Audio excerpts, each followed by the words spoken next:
आज माँ गौरी का दिन है, गणगौर, और मैं आज आपको लेके चलता हूँ महादेव जी के पास।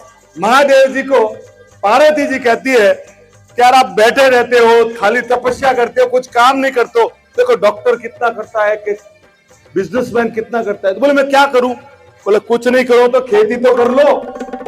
महादेव जी ने बोला चलाओ, ये काम मेरे को ठीक लगा, मैं खेती का काम कर लेता हूं। महादेव जी ने बोला यार मैं खेती तो कर लूं, पर मेरे पास बैल एक ही है, नंदी।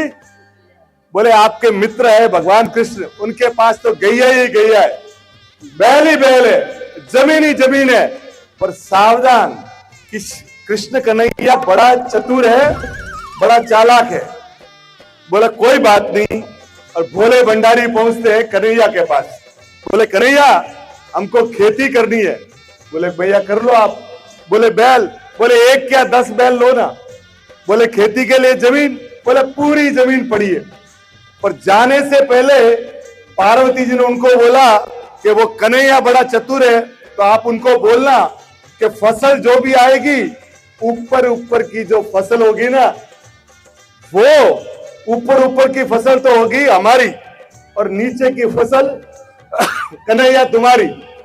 ये बात जैसे ही बोलते हैं ना, तो कन्हैया को बोलते हैं कि भाई महादेव तो बोले। बोले यार किसकी करूं? बोले आलू की कर लो। आलू क्या क्या? आलू की खेती। अब आलू की खेती आपको मालूम है जमीन के। अब भोले भंडारी ने साल भर मेहनत की, बन गया।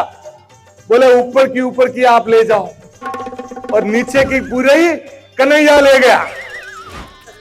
और वो लेके नंदी के से पार्वती जी के पास पहुंचे। पार्वती जी ने बोला क्या हुआ? बोले देखो लेके आया हूं।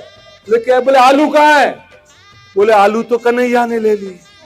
तो मैंने आपको बोला था ना। बोले मैं करूं क्या? तो बोले इस बार ऐसा बोलना कि नीचे की सब हमारी और ऊपर की। अब भोले भंडारी वापस पहुंचे कन्हैया के पास। बोले कन्हैया? बोले हाँ। बोले इस बार थोड़ी शर्त में चेंज है। बोले क्या किया? बोले इस बार जो भी है वो नीचे की तो रहेगी हमारी और ऊपर की रहेगी। तो बोले एक काम करो, बाजरा लगा दो। क्या बोला? अब भोले भंडारी ने 1 साल बाजरा लगा दिया।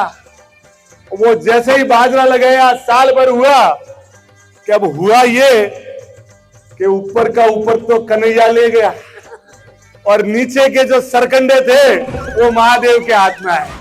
और वो जैसे ही नंदी के ऊपर रखा, नंदी जी ने बोला आप क्यों करते हो मेहनत प्रभु? बोले नहीं अपने जाते हैं। गए पार्वती जी के पास। बोले क्या लेके आए? बोले बाजरा। देखा।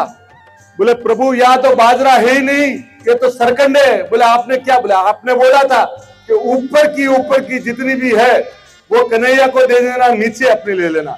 अरे बोले भोले भंडारी तुमको अभी मैं क्या बताऊं।